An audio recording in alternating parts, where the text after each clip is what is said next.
This episode of Dank Ass Stubs is brought to you by Red Fox doing Buddhist traditional throat singing. Oh, I'm coming, Elizabeth. Oh. Very spiritual. I feel at peace. Yeah, I do too. Yep. I feel like completely free of all worldly desires. You know, I don't have any material needs. I've been doing a lot of Metta Bhavana right now. Yeah, dude. Metta Bhavana. I got that wrong. That's spoonerism. My eightfold path game on the point. Yeah.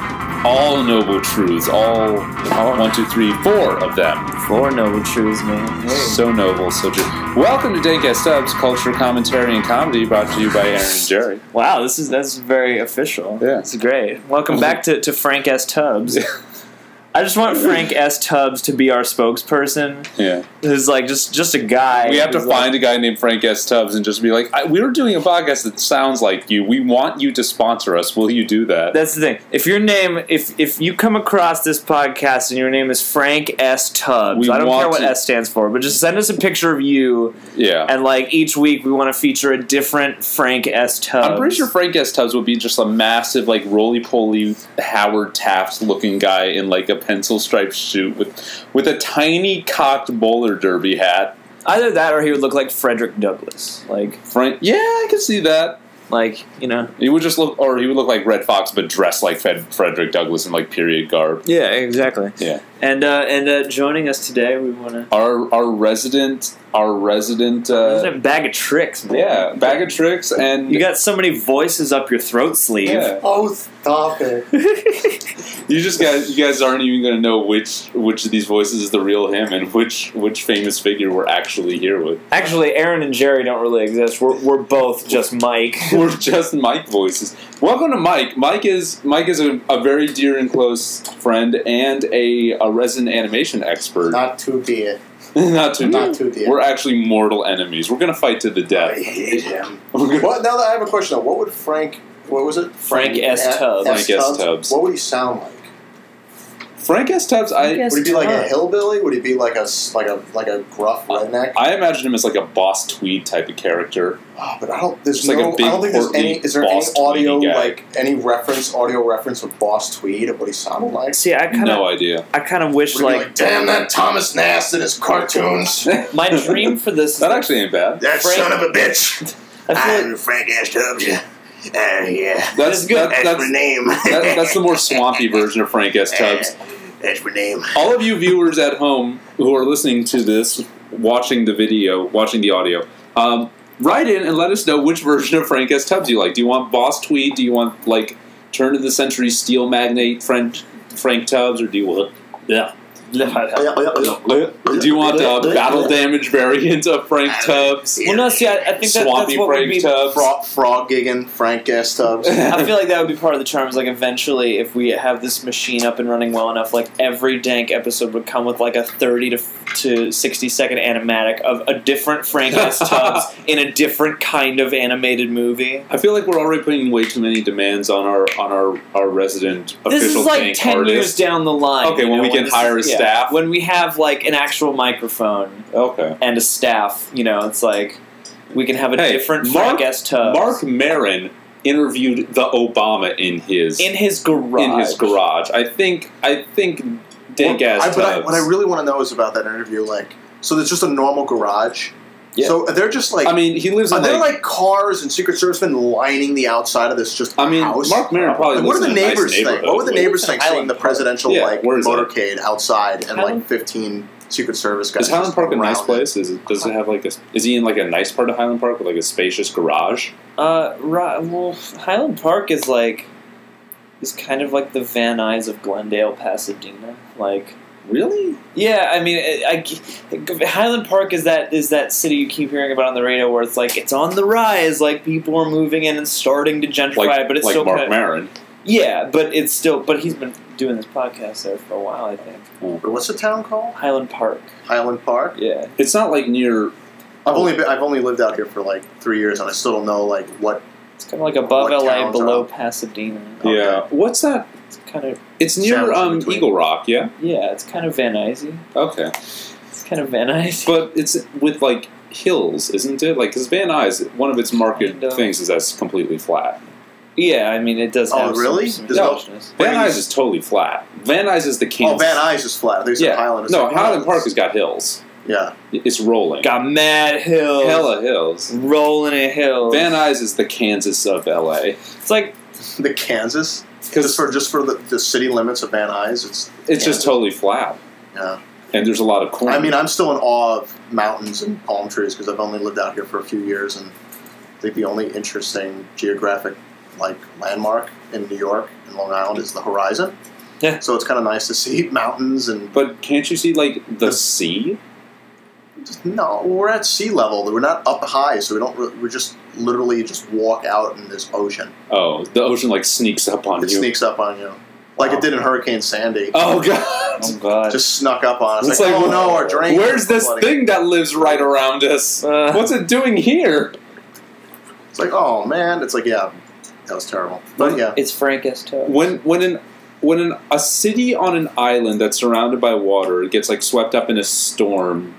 And just gets flooded. I can't help but kind of imagine that motif in BioShock, where just this is a city underwater, and now the water is reclaiming the city. It's the sea is claiming what you built to spite it. I don't know why. I feel like for every video game reference, we should have one of those old timey clown horns, just yeah. I don't know why. I just feel like turning this into a morning zoo. Yeah, just every video game. We gotta get that thing that they use in Cake to make that really quick sound. Yeah. Oh, what the? It's that weird springy thing where there's the wooden ball on one end and the cowbell on the other. You smack it and the ball vibrates against the cowbell. Oh yeah. What is the name for that thing? I have no idea. That's after you're done deciding which version of Frank S. Tubbs you want. No, there's got to be us know what the name Frank of that. S. Tubbs every time because Frank S. Tubbs is such a versatile name. He could be anyone. Sounds like the name of a Muppet. Yeah, he could be a Muppet. He could be a shitty public access TV commercial having lawyer. Hi, I'm Frank S. Tubbs. Hi, Frank S. Tubbs here, telling you how to get free money to pay your bills. Frank S. Tubbs has his own barbecue sauce recipe that he's on the label of that he sells Frank out S. of his van. Frank S. Tubbs would make barbecue sauce. Yeah, Frank S. Tubbs here for Frank S. Tubbs barbecue sauce. Nothing's better than Tubbs. Yeah, exactly. See, Frank S. Tubbs is a well of characters. That name just can be so many people. Are we going to talk about? We're talking about Frank. This episode, Dank Ass Stubs, is brought to you by Frank S. Tubbs. By Frank S. Tubbs. He paid for this episode so that we could talk about the many, many men he hypothetically is. Yeah, he's. There we go. That's for every video game reference. No, that should just be for every time we say Frank S. Tubbs. That's more of a flagship thing. What's the secret word? Frank. S. Tubbs. There you go. Yeah. There we go. We got it down. We've activated. If anything, that'll just make us stop saying it. So we just no. Frank S. Tubbs needs to be a part of the canon. I listened to this episode of Comedy Bang Bang, and they someone slipped up and it was Jason Mantzoukas. He slipped up and said, of course, instead of saying "Hang on, man," he slipped up and said "Hey, nong, man," and then every other minute in that episode, everyone was just addressing each other with "Hey, nong, man," "Hey, nong, man," "Hey, nong, man," "Hey, nong, man." It's just it was an hour and 10 minutes, and I feel 80% of it was populated with "Hey, nong, man." Hey, man, that's the bread and butter of all. So it's when we just latching onto one joke and beating the shit out of it. That joke, the "Hey, and it's always the Freudian slip or the I heard there was an old recording of them because they used to record Rocky and Bullwinkle live. Man! And the place, the place that Rocky and Bullwinkle lived was called Frostbite Falls. Okay. And the announcer's back in Frostbite Balls, Frostbite Balls, and it's on YouTube. It's a whole thing, and they're all cursing at each other God damn it, you ruined the take. Sorry, you asshole.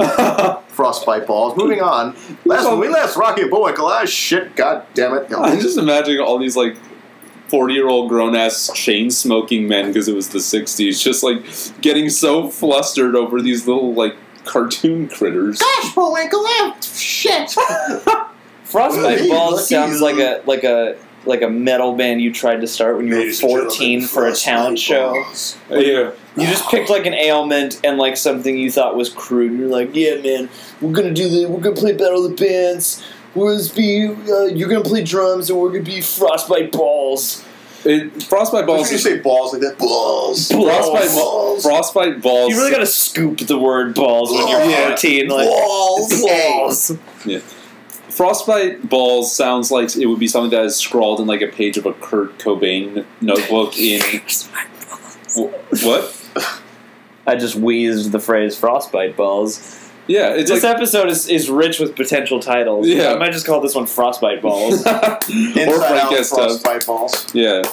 No, it just doesn't sound like, having seen Montage of Heck, does not Frostbite Balls sounds like something that would be like in one of those notebook pages of Kurt Cobain's of like a potential Nirvana name. Jesus Frostbite Balls. I mean, like how many times did Kurt Cobain write about aborting Christ? Yeah. Like that was a recurrent theme in his writing. He used those two words together time and time again. I just think Frostbite Balls sounds like what people who climb Mount Everest get. What happened to him? Well, you got the frostbite balls. He's got a bad case of frostbite balls. Worst case I've seen this year.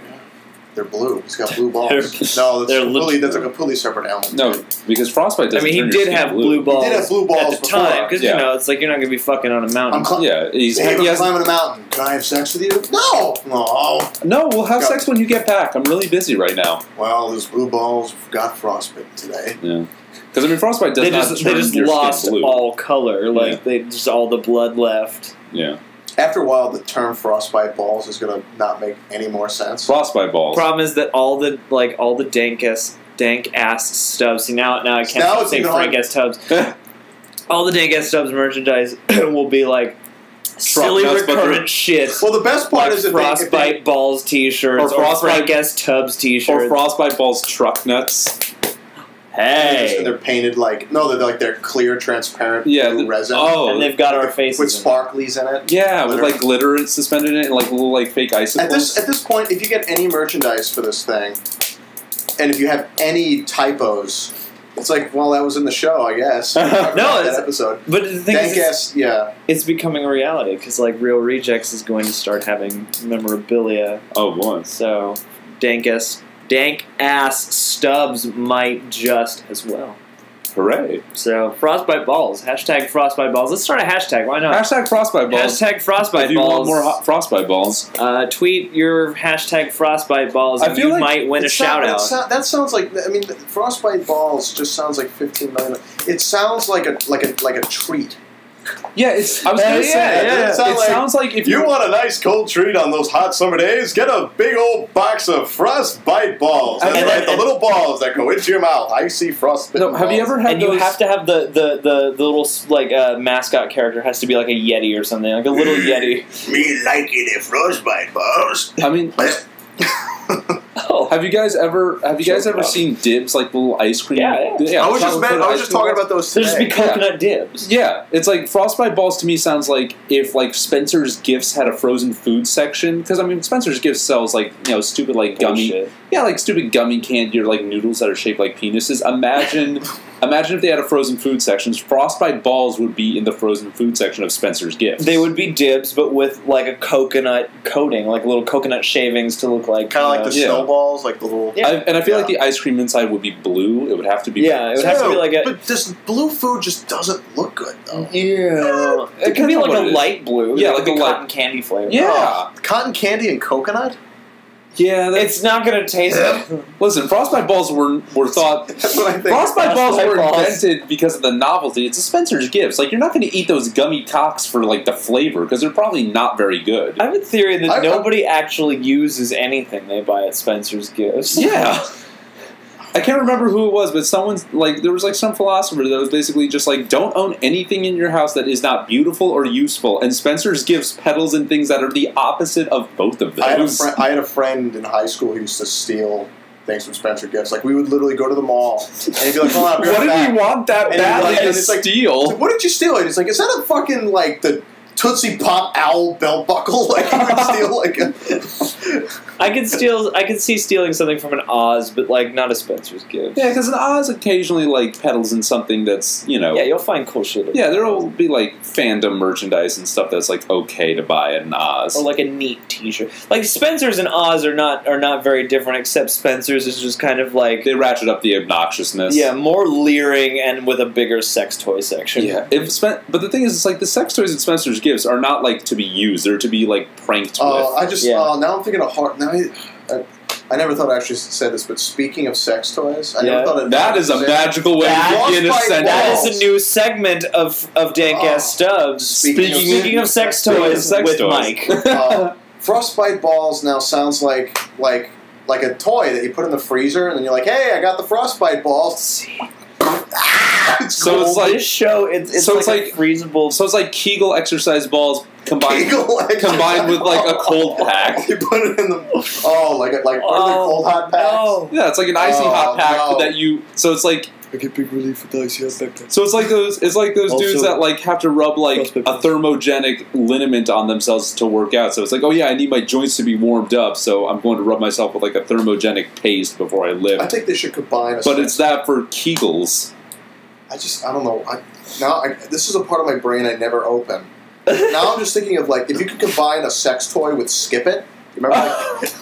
With that thing you put around your ankle? The greatest thing of all. There's a counter on these balls. It's been you just spin it around. I'm just imagining like Skip It in like a sex toy connotation. Like I'm imagining basically just like an ankle restraint, but you like not just are you restrained, but you have to play a game to go with it. Like if you're in a BDSM relationship and your dom is like, I'm going to restrain you and keep you jumping for a long period of time. Don't stop jumping. Yeah, don't stop hopping with this thing tied to you. Don't stop playing this obnoxious game that gets tedious very quickly. Imagine like a sex version of Bop It. Like Skip It. Complete with the exact same scream noise when you fuck up. That could work though. The thing about Skip It is like I don't imagine anybody ever play with it for more than maybe a good 5-minute try before getting like, bored. I'm gonna go play something else. How about like Elephant, but for like inflation fetishists? Oh god. Oh my. Elephant. See, butterflies everywhere. Watch them go. It's just a cute little elephant that you just like plug into a rubber suit. Oh boy. So like a latex. So wait, like the elephant inflates you? Oh no!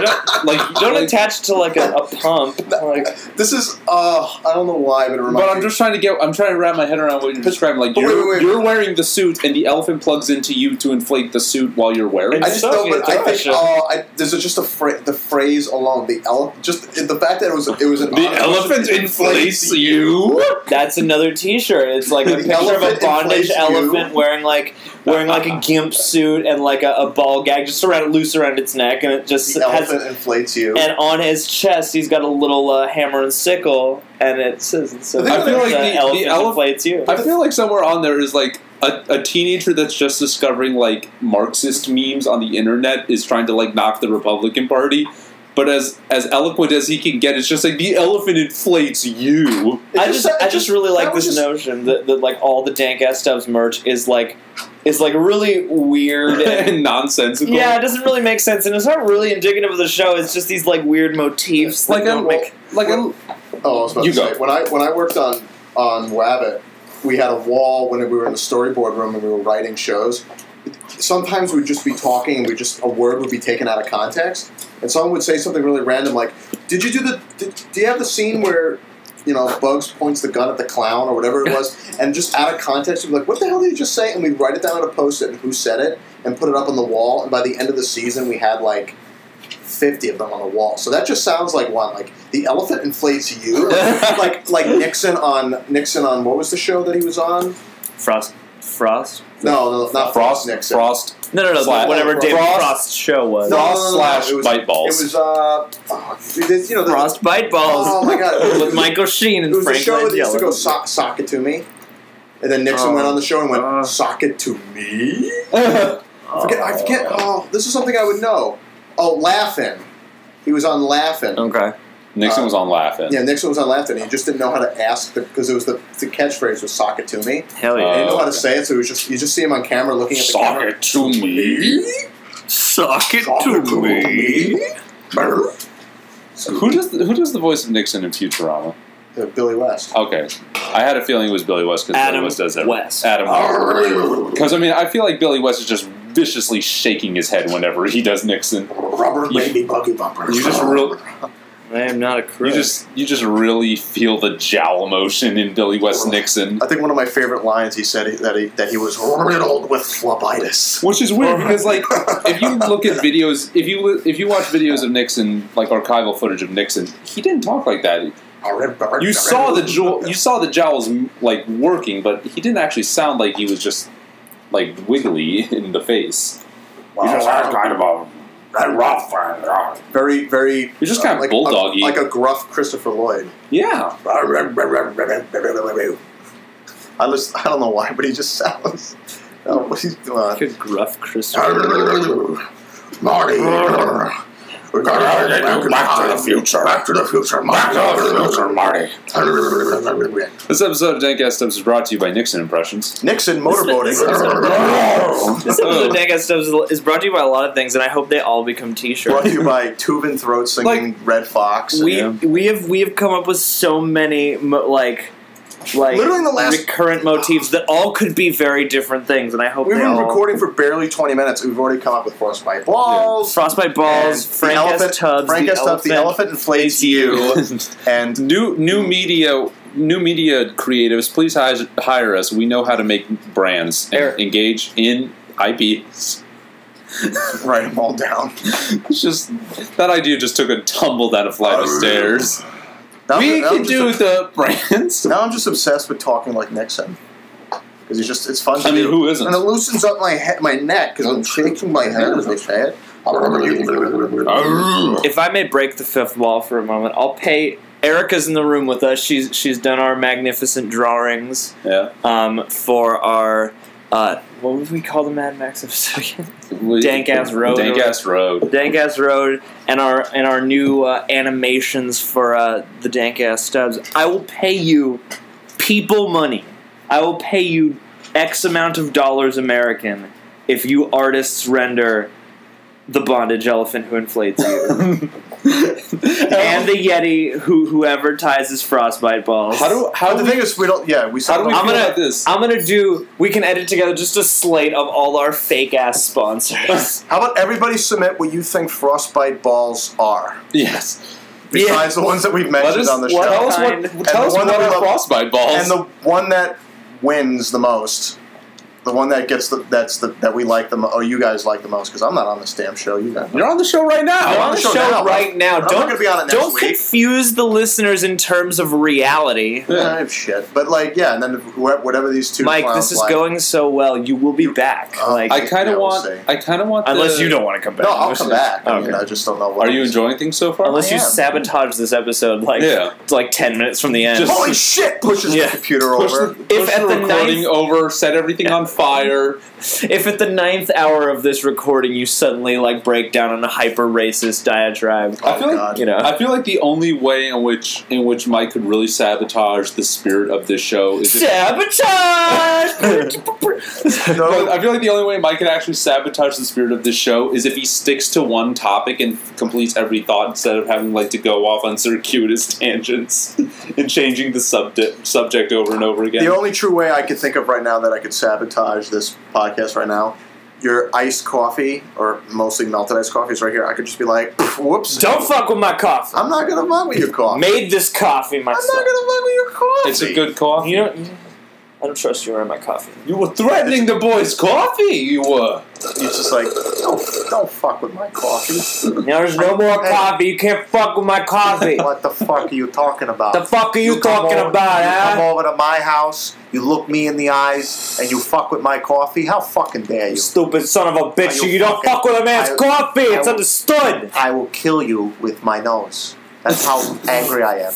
I will personally kill you with my. I don't know how I'll do it. I'm just gonna go over there and I'm gonna shoot shit out my nose, and hopefully it'll embed into your fucking skull. That would be a horrible slasher movie, just like in 80s New York. Now the question I ask for you is your nose still attached to you? Now the question I ask: the elephant inflates you. Is that what happens with this elephant? That is our Monty Python out. It's like if ever we do a sketch and we don't know And how it then ends, the elephant inflates you. that's always the That's end. how you That's end the blackout. goddamn- All right, I feel like the elephant inflates you when posed as a question. It's what would be said in one of those like board meetings that took place in Big when they were trying to figure out what to do with these toys. Like the guy who says "I don't get it" is just like, "I don't get it." So the elephant inflates you. That's it. Why would a robot turn into a building? Which is a pretty legitimate question. Yeah, it's like why would a robot turn into a building? Why would a building turn into a robot? Like you don't want your buildings, your skyscrapers, to like start animating and tearing off the other skyscrapers To fight the aliens, duh. I don't know. I just This is a story meeting for a Michael Bay movie right there. If anything anthropomorphizes, I just assume it's to fight the aliens. Just throw more explosions at it. That'll solve it. Oh. There's nothing. We also have a fifth person in the room. He's Emmett. He's a dog. What's up, dog? We always worry because You're gonna have to explain that to me. He's a dog, and there's also a popular colloquialism in which people refer to like familiar people and friends as dog. You know, it's like where are my dogs at? Not like canine dogs, but friend dogs. People like dogs, man's best friends. This sounds like something you're making up. You know what? Go check out some culture. Go to Urban How's your Dictionary. water? It's good. It's good water. How's your water? Brought to you by Frank S. Tubbs. down home water. Hey, There were once frostbite balls, but they melted. Yeah, now they're just drink balls. Fresh waterberries. Frostbite balls These are are the made from tiny- the freshest waterberries. These are the tiniest like water balls, so they look like waterberries, literally. No, that's waterberry juice. Waterberry juice. Made from the freshest waterberries around. Fantastic. You're welcome. I'm sorry, Hey, I've been reality. when we do the elephant inflates you poster or T-shirt design, can we do like the elephant inflates you as almost like a Stalinist propaganda poster? Yes! I just It's imagine. like beware of the elephant. I want so Obey many the elephant that inflates you. I want every version of all of the art. Just Yeah. like any version of the elephant inflates you. I just Any version of Frank S. Tubbs or Frostbite balls. I just imagine the elephant just wearing like just a latex suit, just looking out at the viewer on the shirt, and just in this expression like, I don't Shrugging. know what I do. Yeah, that's like the elephant. It's you. So it's like so the elephant is all geared up for whatever fetishistic acts are going to take place, But but he he's doesn't quite confused. The understand where elephant he's supposed woke to go up from there. in this outfit and does not know why. The elephant really needed the money and answered a Craigslist ad, and so he's in this suit, and the job at hand was only vaguely explained to him. One night I woke up with an elephant in my S&M latex outfit. What he was doing in my S&M latex outfit, I'll I'll never never know. I'll never know. Hey man, that's an adventure right there. That is a classic comedic bit that was invented by Frank S. Tubbs. Oh yeah, man, Frank has to. I mean, shout out to Frank because he's been writing our script since day one. Yeah. This is None of this is live. We're all just doing a staged reading of. We're all just doing a staged reading of. We'll get to that, Frank. Don't worry. Frank is in the booth too. To be frank, there are so many people in here. There is a whole bunch of people, and they all been holding their breath for the last 25 minutes. If I was going to number, I would never rate the number of people in a room, but if I was going to number the people in this room, I would give the crowd in this room an easy 28 out of 29. 28 out of 10. Yeah, there are 28 people in this room. The maximum occupancy is 10. The feast of maximum occupancy. Sorry, I do love my. Now we're quickly approaching the 30-minute mark, and in like traditional 3-act filmic structure, this would be about when Act 1 concludes. Oh yeah, and we get into Act 2. Yeah, this is Act 2 where we enter the special world, the new world of the episode. Oh shit! And our topic as we've entered this new world is it's a movie. It's a movie. It's a movie. Oh, you're good at keeping us on track. Yeah. It's a movie. It's a cinema. It's a magic film. It's an illusion created by still images by Hollywood phonies. Yeah, they want you to believe that a bunch of still images shown to you at a quick speed is actually motion when it's not. Yeah, it's just a bunch of pictures. Liar. Yeah, with light flashing in between them. Dude, At least light I is think such so. bullshit. Yeah. I don't even light. No more light. Who's light? Yeah. No more light, no more water. That's my rule. So we're talking about a cinema this week. It recently came out to the theaters near you, nationwide near you. Yeah.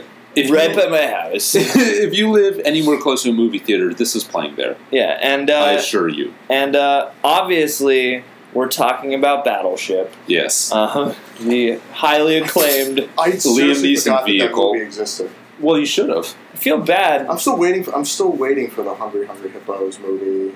I want. What happened to Ridley Scott's Monopoly movie? I want to see a post-apocalyptic Crossfire movie.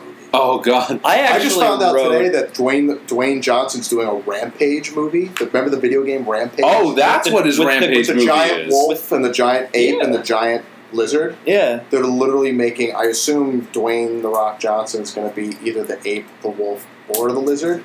I think he's going to be like a small town cop that just happens to be 7 feet tall and 7 feet wide, who has to save everybody from the giant rampaging monsters. How is this Rampage movie going to be different from like a Godzilla movie but without Godzilla? I think it's probably going to be more. I mean, if they treat it seriously, I think that would really stink. We keep going off topic, but yeah, check out Rampage in theaters and Eventually, at some eventually. point. The Dwayne Check, Rock. check out Rampage, currently in development at a studio We're not quite particularly near you. You were saying Dwayne The Rock Johnson? Well, he's just like he's all over everything right now. Like he's got that new HBO show, and then he's going to remake not Escape from New York. He's going to remake Big Trouble in Little China. Yeah. He's in that San Andreas movie that's out now. Oh yeah, He's also in. saw that shit. He's going to be in the new Disney movie coming out next year. Which one? Moana. Oh yeah. Oh yeah. Apparently, yeah. he's supposed to sing, which I can't imagine. I mean, The Rock Dwayne can Johnson. do that man can do everything. Like oh, and he's in the new the remake of Roots that's going to be on AMC. what? They're remaking Roots. What? I got you. Yeah, I was going to Actually, say. I wouldn't be surprised if they honestly said, people don't remember that Roots. I mean, they could remake Roots, and it would be relevant. Is this the cultural climate where it would be prudent to remake Roots? I don't know. They would remake it, but they would have Roots, but with a Z at the end. Oh no! Oh God! And then It'd be like The Wiz. no, it would be Oh, worse God. because it's like, imagine if they did to the Roots what they did to the Teenage Mutant Ninja Turtles, where they're, Which is what? which is they're basically Kunta Kinte and everybody. They're all CGI'd white guys, Oh, and they all still have like rap breaks and that's right. shit. Forgot about that. That movie was okay. Whenever you say okay, but you waver at the end. Well, it was okay. It was okay as fuck. It was one of those movies where everyone's like, you're fucking my childhood in the brain. And I'm like, I saw it and I was like, this movie's fine. Oh, It's okay. Chris, What I don't get is, what is the Teenage Mutant Ninja Turtles current movie being bad? What does that do to the movie you grew up with? Nothing, because that movie is Yeah. not great either. It's just you love it because you watch it as a nostalgic. kid. Like it's cuddly. Like I will say, like it's more cuddly because it was made in a time where films were pluckier, a little more genuine, and also like those animatronics but also are it was the 80s, so we were more like akin to like, let's just explore shit. yeah, exactly. Let's do I was last Christmas. I flew back home to visit family, and I have a cousin who loves the Turtles now. He's really into the new show, the Turtles, and he likes anything Turtles. Even the new movie? But that's just it. He's like, because he knows that I'm an artist. He's like, can you draw Michelangelo? And I'm like, sure. And you drew the artist. I started drawing like the 80s Turtles, because that's the ones that I remembered as a kid, was the 80s Turtles. And then he's like, no, that's not Michelangelo. And I said, yeah, I mean, I don't have an orange colored pencil to shade in his bandana, but it's him. And he was like, no, I want and he goes into his drawer and he has a bunch of toys that he got for Christmas. And he comes up with the action figure of the realistic Michael Bay Turtles. He's like, no, this is Michelangelo. This is the turtle. And I'm like, I have to draw a super realistic with With way over designed wooden armor. I put extra effort into making sure his lips were all cracked, and he had bags under his eyes. Wait, Did you take a picture of this? He's 5 years old, not even 5 yet, and his idea of who the Turtles are or the Michael Bay turtles. He's like, you got to draw that Mikey, and I'm like, what about that one? The nice graphic-looking turtle over there. He's cool and he's kind of cartoony. No, I want the one with like realistic pores and leaf so not the Nickelodeon ones that are like more geometric. Yeah, I like those designs of turtles, and I like the '80s turtles, even though they look like identical. They look more like the ice cream based off of what they were supposed to be. Yeah. Than they do actual, But yeah, but that was really sad. But I'm like that. Yeah, that's the new trend of ultra realistic versions of things that we grew up with. So that's what I imagine Rampage is going to be. Just ultra realistic gorilla, ultra realistic lizard, ultra realistic wolf that's giant, climbing buildings and causing legitimate real destruction. You know what 80s or 90s property I want to see rebooted in ultra realistic gritty fashion? What? Skeleton Warriors. Skeleton? What? Nobody even remembers Skeleton Warriors. It was like a Z-list He-Man knockoff. Hell yeah! I'm about these guys that fought Skeleton Warriors. The thing is, and Skeleton Warriors never seem like a real threat because they're just bones. Yeah. So like you could just literally roll things at them. And no, like that's the tagline for the Skeleton Warriors poster. You see like the Skeleton Warriors just caught like breaking shit and causing destruction, and the tagline is like, "This summer, we're boned." Bad to the They would bone. literally make the movie just based on like the tagline is perfect. We have to make a movie around the tagline. Yeah, we have to make a movie. We have to make a movie because there's so many stupid bone puns that are coming to be automatically. Like that Adam Sandler movie that just came out on Netflix, The Cobbler. It just literally came from the idea of like walking in someone else's shoes. So they literally took that phrase and made a movie around it where it's a magic cobbler. He's a magic cobbler who puts on other people's shoes and becomes them. That's literally the movie. And it's like you literally just saw a common phrase. That's almost cool. Like, don't judge a book by its cover. I'm waiting for him to just this summer, Adam Sandler is the building's Roman. Don't judge. Or it's like the tagline is like, "Don't judge a book by its cover." This summer, Adam Sandler is the novel. The novel. That's very close to that South Park. Oh, the Rob Schneider is the stapler shit. He is accurate. Yeah. I gotta find that interview with Rob Schneider. He did an animated movie. Oh, dude, Skeleton Warriors are bad to the bone. Yeah. Join the bone-chilling action before it's too late. Well, and of course, at the time, the big tagline was "bad to the bone." Yeah, because everyone was super into George Thorogood. Like, the tagline to everything was either "bad to the bone" or "I drink alone." I drink dick. Ah, okay. So we saw some cinemas today. So what is the cinemas that you saw? Dank Ass Stubs. Oh, well, we saw the new Pixar joint. Cars 7? Cars 7. No, thank you, Mike. Lord Lasseter. Hey, no, this is Pete Docter, bro. Yeah, I know, I'm kidding. Yeah. Yes. And this is one doctor who does make house calls. Good films.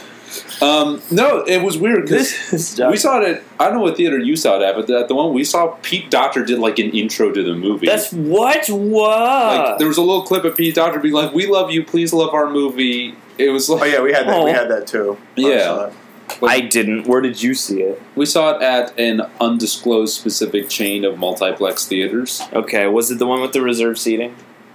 It wasn't the actual. Was it the one with the really awkwardly named bar inside? Yes. Which is not. I wouldn't name. Well, what was it called? The Mulligan? The MacGuffin. The MacGuffin. Which is a common storytelling term. Yeah, I know. It's like the big dumb object that everyone wants. Which is going to be the booze that you bring into the movie. Yeah. I mean, it's not that bad a name for a movie bar. Yeah, I guess the MacGuffins. It's a pun about movies, and it also sounds like, it's like the old school like family bar that's named after the family that owns it. Yeah, exactly. Yeah, the kind of bar that Tom Cruise would have created at the very end of Cocktail. Pete and Moira MacGuffin. Emmett, you're a DJ. He just tried to dig through the carpet to nowhere. He tried to dig through the ditches and burn through the witches and slam in the back of the Dankula. The Dankula? Yeah. Dude, one day we will have a Dankula that we roll around town in. That is a merchandise we need to make. like a Hot Wheels Dankula. Hot Wheels, Matchbox. I want to unite all the toy car, the big four magnates. Yeah. And just Hot Wheels, Matchbox 20, Daimler Chrysler. Well, they make actual cars. We're talking about like toy cars. I know, dude. Yeah. It's okay. We'll get a Dankula. This show would really be cool on camera, just because you could see the shit. We would have a camera on each contributor, and then we would also have just like a room camera that's just always tracking the other shit going on in the show. This is the episode where we just figure out what the show will be like, in the future, 5 years from now. Yeah, this is our 5-year plan episode. No, so we saw Inside Out. Inside Out. Inside Out. Out. Out. Out. Get out. Get out. Out. Get out. Don't go away. Don't go away. We love you. Don't turn around. We glove you. Commissars in town. No, Inside Out. 4 out of 5. The end. Anyway, thanks for joining us, guys. Yeah, no, that's our show. So make sure to submit your Frank S. Tubs and your frostbite balls. And remember, folks, the elephant inflates you. Anyway, I take it we have all seen this cinema. I have watched it from beginning to end. Wow. Well done. And even past that, they had to force him to leave the theater. Sir, it's closing time. Get out. Sir, you've sat through 3 of these. We've let you pay for 2. You have to go home. Listen, I just wanted to make sure that I had a dearth of material to talk about. A dearth. Fred Dearth, who the founding member of Smathmouth. Hey, I have a question for you. Working on Wabbit, does saying Wabbit so many times fuck up the way you perceive the letter R? So, you start to say other words. We don't say Wabbit as much as we just say other things. Wabbit is just the name of the show. Yeah. So, but there's times where we're there'll be other times where I'll start talking for the uninitiated. And I'll pick up the impediments and the accents from the characters and I'll go home and start talking like Bugs or like whoever else is on the show. So you never have to worry though about just uttering just I'm going to the Blake womb like it doesn't. Going back home, guys. For the uninitiated, Michael here is a Miguel, please. Okay. For the uninitiated, Manuel here is for the uninitiated here. Dharma here is a Dharma and Greg. Dharma and Greg here. I was waiting for you to add the Greg part. Yeah. No, I got there. But I wanted to keep the suspense up. Marcel Proust over here is one of the contributing storyboard artists for the upcoming Bugs Bunny show, Wabbit. Yes. It's going to be on TV. Yes. That's all we're allowed to say. Yes. On the TV network. It's going to be on your TVs. Coming soon to a TV, probably, hopefully, in your house, unless you're one of those people. A Mennonite? Yeah. Unless you're Amish. Do Mennonites have TVs? I know Mennonites can have telephones or fridges. I would assume that a TV is probably probably too frivolous, and pointless. A phone is there's a point to having one. Yeah, and you need the phone for emergencies, and a fridge makes your life easier. A TV is just going to beam all the values you don't necessarily want to jive with into your house. Yeah, it's a phone is a useful tool, and a fridge is that pertains to feeding yourself and subsisting, nutrition. Better storage for your food. Whereas TV is just what the fuck am I going to do with this? I feel like you'd maybe have access to a newspaper before a TV. Yeah. So anyway, Inside Out. Inside Out. Inside Out is not a good way to be, but it is a good movie to see. Yeah. Did you just come up with that off the top of your head? Yeah. Holy crap! He's rolling with the punches. It's a Jerry S. Tubbs original. Yeah, that was a rhyme. He's some kind of rhyming Simon. Hey man, I'm a poet, and I wasn't even aware until you pointed it out just now. Yeah. He's a poet, and though the years have oft designed to hide it, fortune hath revealed the talent he hath been provided. All right, you are a poet. No, I'm not. I just made some words up. You're a butt. You're a butt. You're a butt. You're a butt. We're struggling to talk about this film. Does anybody want to... we're It's no one wants to be the first person to make an opinion. It's Draw first blood, someone. Fine. Okay. I personally liked the movie. What? Whoa. Get out! On the record. You're going on record? I'm going on record. It is my final answer that I thoroughly enjoyed this movie. Final answer. Yes. You're gonna win $1 million. Like, I don't know. Regis is always like screaming at people. Like, Except he never like shakes. no. Like knowing how he talks, he literally is like a robot. Yeah. Well, from what I've heard of Regis Philbin's like backstage manner, he's not a good person. Oh no, why? You're gonna go on record and say that? I'm going to go on record as to I have heard things. I don't know how credible they are, but they are from sources, and they're not good. Like I've heard horrible things about people that I have worked with or crossed paths with in this industry. That doesn't mean I would name them. Well, I mean, Regis is far beyond he's above our pay grade. Yeah. Well, I feel like this 3 years from now, you're gonna have him as a guest on your show. Regis, I hope you. All the horrible things that I've heard about you, are they true? Please say this on my fluffy ass show. Fluffy ass. I feel like show. this is great. Yeah. We've come up with 2 new segments. I forget what the first one was. What was it? Speaking of sex toys with Mike. Yes. Speaking of sex toys. Speaking of sex toys, that's a segment every couple weeks, and also Ask Regis. Ira on the record, You're on which is just like, really quick opinions about people. Yeah. All right, But yeah, so this movie that we were gonna talk about, dude, is good. It I was thought a movie. I thought it was very good. Yeah, I thought it was well made. I like the characters a lot, Yeah. and it's better. And I'm gonna go on the record and say this too. It's better on the record than most of Pixar's recent output. I would agree. Yeah. I mean, taking the I outsider missed a couple of those. taking an outsider stance, I will say that I can appreciate something like Inside Out, and I can see the point to Inside Out more than I can see the point to like Cars 2.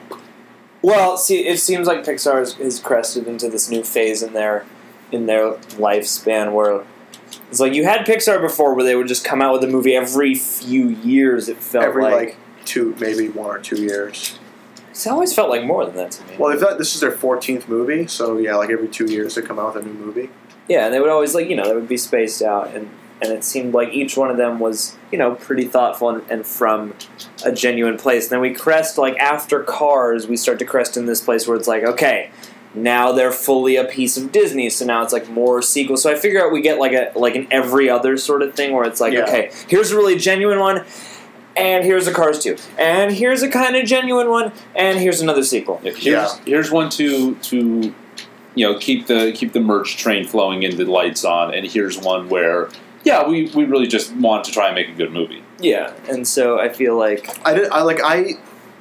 there were things that I enjoyed about the last few movies, like little things here and there, like character interaction, stuff like that. But as much as I might enjoy some elements, I'm not a huge fan of Monsters University or even ones that are really renowned, like Toy Story 3. Looking back, I really don't care for Toy Story 3. See, I've missed a lot of their movies lately. I didn't see Brave. I worked on the Art of Brave book, and the stuff that I saw of that movie before it got changed was amazing. And then it got kind of kiboshed. No. Yeah. What was, I mean... Are you at liberty to say? What was the methodology that made those changes? Well, it's called firing the director and changing a lot of things in the movie. What was the point of firing the director? Directors shouldn't have the last say it could be over the guy who debated, voiced but the film. there is a brain trust at Pixar, and there's a very small group of their elite team, and anybody who's outside of that team is less than. So if there's a majority of the people saying, "Oh, we don't like where they're going with this movie," just kick them off. That happens with almost every other movie. It'll be like Ratatouille was originally someone else's movie before Brad Bird took over, and he fixed it. He went and did it, worked on it for a year and a half, and it ended up being what we end up seeing. Now that new Good Dinosaur movie that's coming out in November, they have trailers out for now. Yeah. That was done by another guy, and he got shit canned. Wasn't that there's always that story they tell of the napkin with all the 5. Yeah, but wasn't that one of them? No. It's one of those cases where it's you're getting too close to your movie. Oh. We don't want you to get too attached to your own idea and your own movie, so we're going to kick you off your movie and make you sign a non-compete clause so you can't work at any other studio in Hollywood while this movie's being made. So, I mean, is that to is that for the sake of like they don't want somebody to get too precious about the work that they're not going to take valid notes, or is it just like their opinion of it is they that want the studio control over the property first and foremost, and they don't want to have to like lose any ground to marketing is a huge deal. auteur. Well, marketing is a huge deal. I mean, they think about the marketing even when they're developing the movie. But in the terms of like of the storytelling and stuff, if a person gets too attached, and if they get way too attached to something, they may not want to give birth to it, and they'll just keep holding on. It happens in, I mean, all facets of any production. I mean, that's someone who loves something too much or cares about something too much to the point where they have to keep making changes, and it doesn't move down the pipeline. It's like, okay, we got to jumpstart this thing again. We got to kick off the it gets stuck in it has to be perfect. The bottleneck. Yeah, I mean that's the famous story of the thief and the cobbler. Well, the thief and the cobbler is just, Richard Williams is a perfectionist, and he would keep changing stuff because he wasn't satisfied with it. And then if you have one person in charge for something for so long, then in the case of that, they started in the mid-'60s, and it got taken away from them in like the early '90s. Damn. So about 28 years or close to 30 years of production. Good fuck. Yeah. Watch the documentary Persistence of Vision, and you will find out the whole story. That's the name of it. The whole story. Goddamn story. Yeah. But yeah, on the subject of whatever you But want to Inside say. Out, did it start with Pete Docter? Was he always the I think he was always on it. Okay, because Pete Docter is part of the Brain Trust. Yeah, Pete Docter is one of the main guys on that. One of the main brains. Yeah. Hashtag rhyme. It's easy to remember. But yeah, it was, it was his, there was a lot of changes. If you get the Art of Inside Out book, which we're looking at right now, look at this available book. at all stores, and it's quite a lot of pages. It's many pages, and it's mostly art, which is the best part of it. Yeah, there's not a lot of talking. It doesn't really spoil the story. That's another thing. A few years ago, there would be a lot of art books, and there wouldn't be a lot of actual art in them. Yeah. Which is kind of doesn't make sense. Because it would be a lot of like just talking about just things. Like descriptions of things going on, and then like the thing that pisses me off the most about art books, especially animation art books, is that they very seldom show anything in the story department.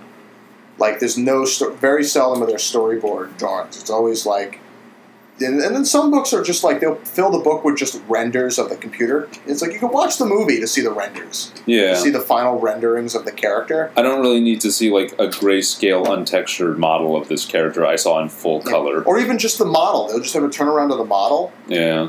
And then in other cases they'll just have, just a lot of the same clip art you see over and over and over again. The problem is like you look at an art book and it's like this art book here is like what, maybe like 60 or 70 pages, not even. Let me actually flip to the last page and see what the number on it is. 175. 175? That's significantly more than what you said. Right. It's bigger than some of the last couple art books that have come out. No, it's 175, but think about it. That's only 175 pages in comparison to probably the thousands of individual pieces of art that have been made for this movie that will probably never, ever, ever, ever see the light of day. And you're right. I'm looking at this now, and there's like a whole color script that's taking page over like a 6-page spread. Like there is towards the back end, there's art in here that really does go into like the entire duration of the story of the conceptualization of the story. I love the color script whenever they put color scripts in an art book. There's a great Tumblr that's called Is it like fuck yeah color scripts? No, I think it's called Is there a fuck yeah film barcodes. Oh yeah. And it's great because they compile, and it's very much like a color script. They'll compile a movie, so like every 2 or 3 seconds they'll take a picture and then it gets shrunk to a thin line and gets compiled into a long barcode. And you could see the moments in certain movies where when it gets brighter, when it gets darker. Like in Bambi, you see where there's a fire, you see where they're playing in the snow, you see where the fall, like summer's turning into fall because the colors are changing. What I think would be cool is if someone who was really hot about like musical theory could take that film barcode and based on the color of those different lines in the barcode, assign a note to it and then make like a piece of music based off of the grand tones of the movie. Like if it was like the theme. Yeah, basically, just kind of like make this musical piece that's like, all right, here's the part of Bambi where there's a lot of red, and I associate red with this kind of sound, and I'm going to make like a little light motif based off of that redness. Hearing colors, bro. Yeah. So just make this big like weird synesthetic experience where it's like this piece of music is kind of like a distillation of the emotional flow of the entire Somewhere movie. right now, someone is putting the domain down for a Tumblr called Hearing Colors Man. Hearing Colors, man. Hearing Colors. I feel like Hearing Colors is like the name of a synesthetic, like a message board for people with synesthesia. Who also like to get high. I mean, It's the man part. I liked Inside Out a lot too, and We should start talking about the movie and start saying, like, what is it that we liked about it? What is it we didn't like about it? no, So that's I've- not what we do on this show, Mike. Is that? Well, I don't know what you guys do on this show. No, I actually really liked it, and I know that there are people that have had gripes and complaints about it, but it feels like it's a Pixar movie. Pixar is such a big trusted brand that there's a hype machine that builds around any Pixar movie, and that's Well, I feel that's like built it's up been by damaged a little bit lately, though. yeah because Well, now there's just so many strong contenders that are going on. I mean, look at all the animated movies that are coming out this year. yeah, you don't have to go to Pixar to get your fix. Other animated studios are kind of rising to the occasion of making good product. But Pixar also seems to kind of veer back and forth between stuff like this and then Cars too. more or they just announced Toy Story 4, which is very sort of worrisome. Yeah, it's like, And the why thing- did we need that? We Yeah, thought and the thing I like about Inside Out is that it's an idea that yes, they take liberties with things, but at the same time, it doesn't bring up as many questions as, say, if you watch Cars and you're like, okay, why does the car How have does a this desk? world work? Like, how does a car have a desk? I did a commentary with a friend, and we literally for 2 hours throughout the whole movie just literally asked why for everything that happened. Like, okay, that car is driving past and has a mattress on its roof and it's tied to it, and it's like, oh, I get it, because people tie their mattress to the roof. And it's like, wait a minute, there are no people in this world. Why would that car have a mattress on its roof? What was the purpose of it? And another thing, who tied it to the mattress? And how does he get it off when he gets to wherever he's going? Like, just that's literally a 2-second gag in a 2.5-hour movie, and I've already asked 3 or 4 questions. Now, where can And people find this commentary, Mike? It's on, I think it's on Bandcamp. Okay. I can't remember the name of it, but I'll find the link and send it to you. Yeah. But we will annotate the video or put it in the description or something. But mental note. But with Inside Out, it's like they're not. It's so much better that they did it the way they did, rather than saying like, oh, we have to travel up the indubla oblongata into the cerebral cortex and go to the cognizant part of the brain. It's all like just figured, like imaginary, subjective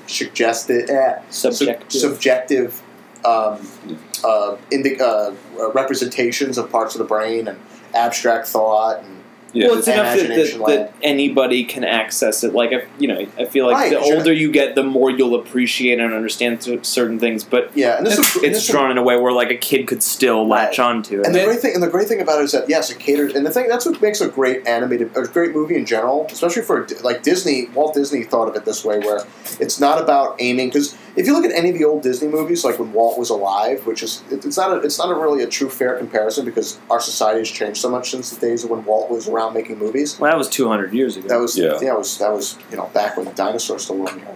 But 200 years ago. But the thing is, like, they never thought about demographics because marketing was not a thing they thought about when they made movies. I feel like you don't like Cinderella is not made for girls. They don't cater the movie to girls. It's just like they don't cater Snow White to girls or Bambi to babies or Dumbo to babies or Alice in Wonderland to certain people. Gotta get that baby market. They don't baby money. That baby money. But like they're universally accepted movies. An adult can enjoy just as much as a kid. And the thing about Inside Out is that I think there's a lot of moments in the movie that kids can latch onto and easily kind of grasp and laugh and have funny moments. And then there's moments in the movie where it's a very adult joke. Like they made a reference to Chinatown. Yeah, there was a Chinatown cultural reference, and I know that's something that's been around for forever. Is like, oh yeah, we're going to make a cultural reference for the adults. But as far as the humor in Inside Out, something that struck me was like there was a subversive edge here and there. Like you guys caught the bear joke, yeah? Oh yeah, the bear joke in San Francisco. Yeah, saw a guy that looks like a bear. Yeah, it's like I saw a really hairy guy in San Francisco. It's like think of where you are. Yeah, in San Francisco. So like there is a joke about like the bear community. One of my favorite jokes in the movie also is the one where they knock over a box, two separate boxes. One has Opinions and one's facts. He goes, oh, don't worry, I get those mixed up all the time. Yeah. And I just pile them all together in a box. Yeah. Yeah. It's great. I love just like there's moments like that, and there's little Easter. I mean, if you're abstract thought. like, I love one of my favorite. It's not even an Easter egg. It's Just like went one of my, whacked out it's with like, the abstract thought. yeah, it was tunnel. really cool. The one I remember just as an Easter egg for me as a filmmaker. Like I grew up with the Muppets along with Disney movies. There's two guards that are blocking subconscious. Yeah. One of them is voiced by Frank Oz, who is is Yoda and Fozzie Bear and Animal, and the other And one's the voiced director of Little Shop of Horrors. Yeah, and the Stepford Wives remake, and that Brando movie where Brando just made fun of him all the time on set. Yeah. What? And then the other guy was Dave Goulds, who plays Gonzo, but they played opposite. So the guy who was Dave played Frank, and Frank played Dave. So just seeing them playing themselves as these two guards. That's my hat. No, my hat. Does it say my hat in the hat? Like I thought that was really just there was some really fun like little moments where even as someone like me I'm not into film, like I don't know every aspect of film or the history of film, but to me to be like a big Muppet fan, which Pete Docter is also a huge Muppet fan. I mean, obviously look at Carl from Up. He looks like one of the guys in the balcony. Yeah, exactly. Like you should be like, whoa! He's like Statler and Waldorf's illegitimate love child. Love child, yeah. Yeah. But yeah, it's he's a huge fan of the Muppets, and it's clear in the designs of even the designs of the different characters in the movie are very Muppet-like. Like anger is very Muppet-like. Fear is extremely Muppet-like. Yeah, Fear is like very Gonzo-ish in his design. Yeah, and well, they all kind of look. They have that like fuzzy. And they have that cool. I think fuzzy or painty. Yeah, they do have like that texture to them, which I don't quite understand what that's supposed to represent. I guess the fact that they're just not figments of your imagination, but they are a subconscious thing, and it's kind of fuzzy. Well, it gives the sense that they were sort of made up of some other material, because like everything in the real world is very like concrete, and the lines are sharp, and so you have these brain creatures. That's why it's going to be weird seeing people draw these characters, because it's like something isn't right about them. It's like because they don't have a fuzzy outline. You made them too smooth. Well, it almost seemed just like they. I don't know. I could be completely off, but it seemed like they decided to keep a more a paintier visual quality to separate the two from each other. And another thing, like just the fact that they make all these great design choices in the movie. Like I like the fact that they're kind of fuzzy, and I like the fact that someone brought it up to me, and I can't see her without thinking it now. The fact that Joy has the same exact color scheme as Marge Simpson. Yeah, it's hard for me to get over just because blue hair, yellow skin, and a green dress. Yeah, it's hard to get over. And look, past if there was red on her feet, then it would just be it would be like seared into my brain. Oh, sadness! I thought of it this way, like be happy. And this is probably me reaching. When I see, if you look really closely at kind of like that texture that all the emotion characters have, they kind of look like these weird little like balls, and it reminded me of the ways in which like neurotransmitters are shown in like different textbook diagrams. I remember as a high school kid. That they're made up of a lot of little pieces. Yeah, they're made up like little pieces. So it's almost like these are like the incremental like molecules of serotonin or whatever. The emotions are made of. I don't know if that was intentional at all. I know what was very interesting that you pointed out is like the emotions are all based off of a specific shape of something. Yeah, like sadness is a teardrop. Sadness is a teardrop. Anger is a brick. Is like a mortar brick. Yeah. Disgust is a broccoli. Yeah, it's broccoli, and that's really clear if you look at some of like the earlier designs of disgust in the art book. Yeah, the dress throws it off because the dress flares out on the bottom, which doesn't make it. I guess from the dress up, it looks like broccoli. Yeah, and the hair it kind of subverts that. There it is. See? Yeah, and then fear is supposed to be like a nerve ending. Yeah, like an axon. Yeah, he's got like that little cord at the top of his head, that weird hair thing. And Joy is like a tulip. She's like a flower that hasn't budded yet. Like a bud, yeah. I mean, it's great. I love design choices like that. And just like the character design choice, or like the design of the performance. Like Lewis Black was the perfect guy to voice anger. Yeah, but like Bill Hader was Fear. Yeah. We talked about this. Bill Hader was playing Fear like he was a young Wallace Shawn. He sounds like a young Wallace Shawn Yeah. in the movie. Yeah. It's like a subtle I hadn't young even Wallace thought Shawn, about that, and it really works and it really hits. Well, yeah, I think because there's the argument for a number of times over animated movies and voice talent lately, and like a lot of people are getting better about it, but it seems like a lot of the earlier DreamWorks movies and stuff like that, just like let's put celebrities in just cause, and like this 5 core characters that make up the emotion seems like they really chose the right people with expressive voices that match. I mean, when they watch these, when they do casting, the directors are sitting there thinking of like who would be a perfect voice for this character, and they think about things in their mind like and they're like, Amy Poehler would be great as Joy. And Amy Poehler, even though she's a household name because of Parks and Rec and her SNL and her 30 Rock days, but it's like the thing about Amy Poehler is like she's really like Joy is so in her wheelhouse. She's really good at playing the affable, like really kind of plucky and likable, but sadly kind of like oblivious,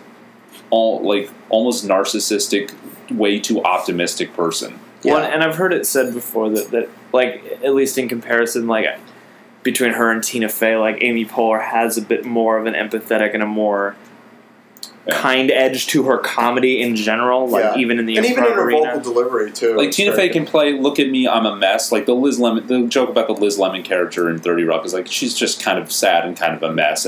But even the outward comedy is a little more skewering when it comes from Tina Fey, and it's a little more like no, but we've all been there when it comes from Amy Poehler. So there's like a softer edge on the empathy. And then there's I'm trying to think of what else in the movie that I mean, the big thing, like, also in the last couple DreamWorks, the last couple Pixar movies, there hasn't been like a real tearjerker moment in them. Yeah, and this movie beats the shit out of Joy emotionally. Yeah, but also, but the thing I love is going to see a movie like this with an audience. I mean, seeing a movie with an audience is great. Audience reaction to me makes a big part of my movie-going experience. But the great thing about this movie is that there's great moments where the whole audience is dying laughing, and then there's moments where you literally are sitting there and you're literally hearing.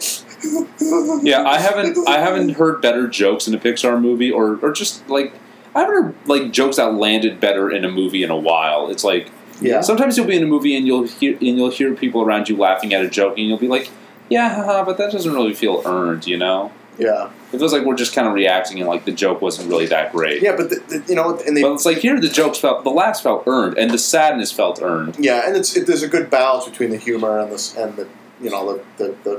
sad moments too, the emotional moments more so. And I think that when it all comes around at the end, I think that's sort of a nice, sophisticated message to throw out there nowadays, because everything now is very much like it might not be directly about this, but joy. That's very prevalent in society now, just in the social sphere. It's like everyone has to be happy all the time, and it's like you forget the other. People say, like, even if you're sad, people say, "Smile, go on, smile, be happy, damn it." It's like even though your heart is breaking, maybe your body, even though it's aching. But oh God. But were you making an achy breaky heart reference? No, Modern Times. Smile though your heart is breaking. Oh jeez, I'm so out of it. Sorry. You're the Charlie Chaplin fan out of all of us. I wasn't thinking of Modern Times. I was Chappie. Excuse me. Oh, speaking of good casting, I can't remember the name who did Bing Bong, but Richard Kind. Oh, Richard Kind, yeah. Richard Kind. It's funny. Great character actor. Little known fact: he was in a Pixar movie before. Which one? He was in Bugs Life. Who was he? He was the villain's brother or sidekick. Oh, like the nervous shedding molting Molt, I think his name was. I guess that's why he called him Molt, because he molted. Because in the Bing Bong character, I feel like it's a subtle version of a character that would really be good if voiced by Dom DeLuise. Well, I mean, speaking of Dom DeLuise, a lot of people, some of my friends online said that my favorite character in Inside Out was Kusala Goopa Goop. Yeah, he looks and he kind of feels like Kusi from Dexter's Lab. And you just imagine you see him on screen. It's a similar concept, and maybe that's why I'm thinking Dom DeLuise when we interact with Bing Bong. I mean, everyone just imagine him just walking across the screen going "Achuba, Achaba,"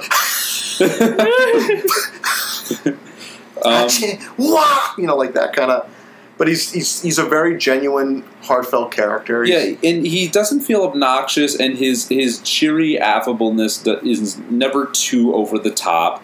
And I guess maybe it's good that he's voiced by someone who's playing him a little bit, despite how ridiculous he looks and how like loud his design is. I think it's good that he's voiced in a way that is not all out Dom DeLuise. Yeah, I mean it's unique in its own way. It might be reminiscent of. I mean, it's Richard Kind who plays characters like that before. Yeah. It's a similar Well, type. it sounds very much like Richard Kind too, like because I've been watching Kimmy Schmidt a lot lately, and there's a whole couple episodes he's on, and like the second his voice came on, or like second I heard his voice, he's pretty broken already. But yeah, like and also I had a discussion. One of my friends and I saw this movie together, and because I guess we should say that there are spoilers in this. Oh yeah, there are always spoilers. But there's spoilers. But like, there are always spoilers. Bing Bong. Bing Bong is what happens to him is probably the saddest part of the movie. But it's also like a perfect and uplifting thing to do with him because it's like he is kind of like this affable tramp character. He's an imaginary friend that does not have a purpose anymore. Yeah, but he realizes that what he's doing is going to hold Riley, the girl, back. So he decides to leave. Literally, he's too much baggage. He has to leave Joy to go on alone, or to go on and leave him behind in the dump. Yeah. But the thing is that I discussed with a friend. I'm like, people are literally going to see this movie, and they're going to leave the theater and be like, I'm going to remember you, Bing Bong. I'm not going to let you die. Yeah. So they're going to go to the Disney store, and they're going to buy the Bing Bong plush, which retails at like $20 or $30. Oh, God. And because it's I said that at the theater. I said that, like, people are literally going to flock saying that we love this goddamn character, and they're going to go to the store and buy Bing Bong toys. And they're going and then 2 days later, she messaged me saying, I went online because I want a Bing Bong toy. They are all sold out. None of the emotions, joy, sadness, none of their toys are sold out. Because who are you going to buy an anger toy for? Yeah. But like Bing Bong. Your grumpy grandpa. That's the movie. That's the character. First of all, I mean, look at him. In the movie, he's literally made of cotton candy. He's pink. He's fuzzy. He's an elephant. He's a hobo elephant that's made of cotton candy. Who does not want them in their house? Well, there's less of a drive too, because it's like even by the movie's own set of rules, it's like everybody's got an anger, a joy, a sadness, a disgust, and a fear, but we all gave up our imaginary friend. Like that's your link back to childhood that you left behind. So like I get why people would be like, Bing Bong, I need you. Like, can I just say something for a second? Maybe I'm weird like this, and I don't know if you guys remember this from when you were. I'm ashamed. I'm weird in a lot of ways.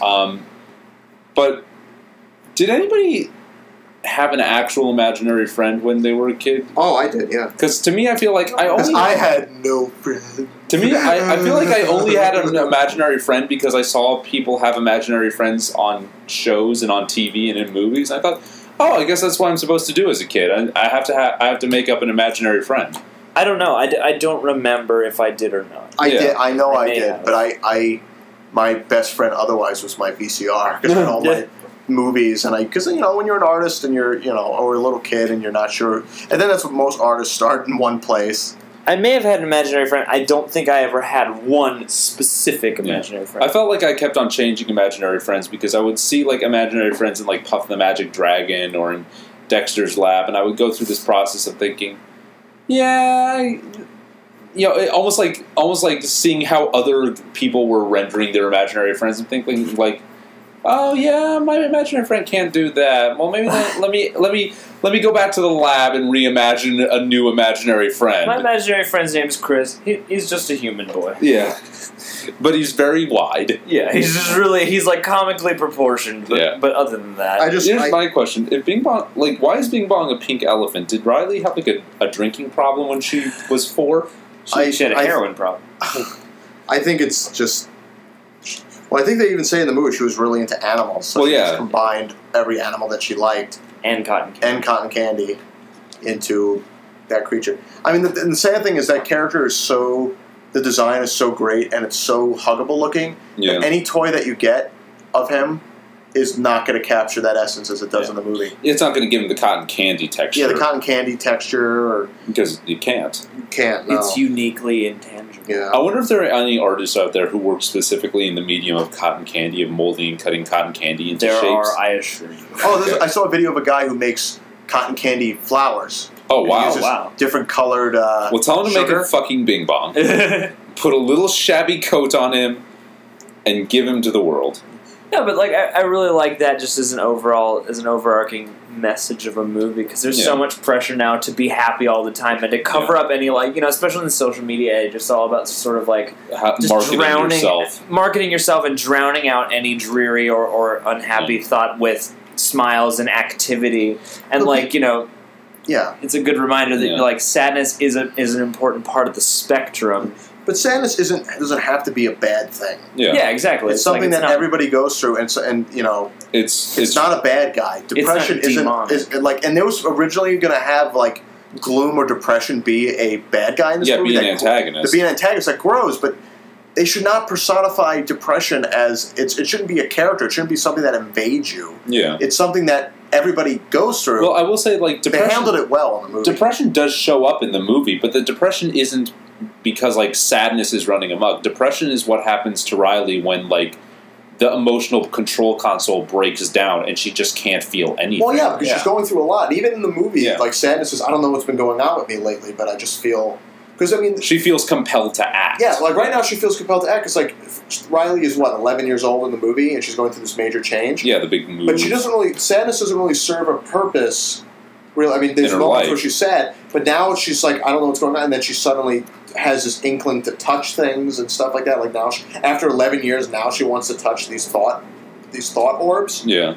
And it's, you know, I think it's interesting to see how it... And the thing I like about the movie is that, yeah, as a kid, I guess maybe I don't remember it as well as remember it that well, but to me, I just remember myself being just straight happy, sad, mad, scared, disgusted, and then when you get older, there's a point where it's more complex. Emotions are more complex. Yeah. It's anger with excitement, with fear, with anger, with this and with that. Oh yeah, well, and then you unlock, you know, more complex things. It's like, I imagine, like, a joy, sadness orb together is like a nostalgia of some kind, you know? Cause because I mean, even Bing Bong has a moment exactly like that, where it's sadness, but the sadness helps you remember the happy times. Yeah. Which is, and the thing is, Pixar has that way to, or not. It's not even hitting it, because it's not really hitting it on the head. Yeah. It's easing into what the moral is. Yeah. But by showing visual or showing examples of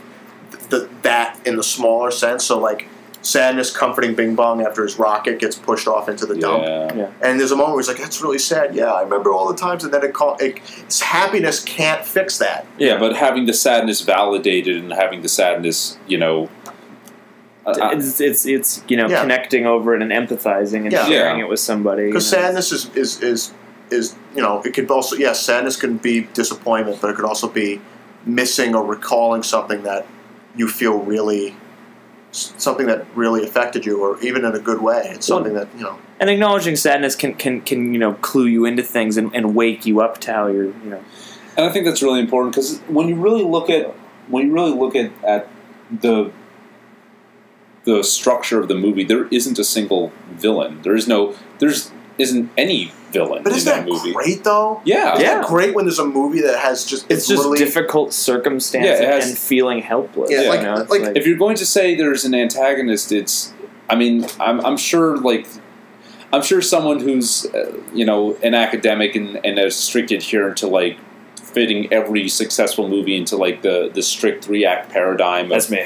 Yeah, I'm sure someone's going to say, no, sadness is the antagonist, but it's this other structure. It's the buddy structure where, you know, the antagonist and the protagonist, instead of defeating each other, they cooperate at the end. And I'm thinking, no, let's shut up. Actually, the alternate ending is Sadness and Joy have a gunfight. Yeah. And they just get guns. Yeah, they just get guns. Right by my house. They go, there's this place in Imagination Land that's like right by my house, and they get guns. It's where this elephant dude lives. He's got guns. He's right by my house. He's like so lame, but he's kind of cool because he's like so lame. He's made out of cotton candy. And like, Yeah. They went through some just crazy designs for Disgust. Well, they said that was the hardest character to design because the thing is like, which is weird because it's like she's not even in the movie a whole hell of a lot. Yeah, she's probably. I mean, I like all the characters in the movie, but of all of them, Disgust is the one that I least had like a well, yeah, because feeling for. Her job is to be like kind of affable, but just like not affable, but.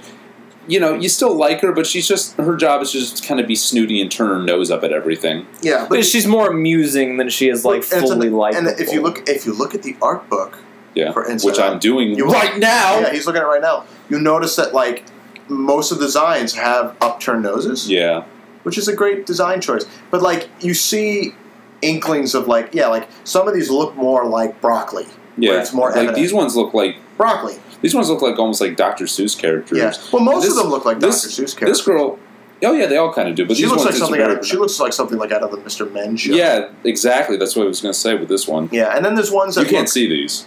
Yeah, you can't see them, but there are ones. And this one looks like a girl version of the Gang Green Gang from the Powerpuff Girls. Yeah. Your curiosity has been piqued. If you want to hear or see more about this... This episode of Dank Ass Stubs is brought to you by the Art of Inside Out art published book. by a publisher. Chronicle Books. Chronicle Books. We're not... Disclaimer, they didn't actually give us money or anything. They didn't give us money, but... It's a figurative brought to you by... Yeah. I don't want to... Now turn him into Garfield. Yes. Oh. Little known fact for the uninitiated...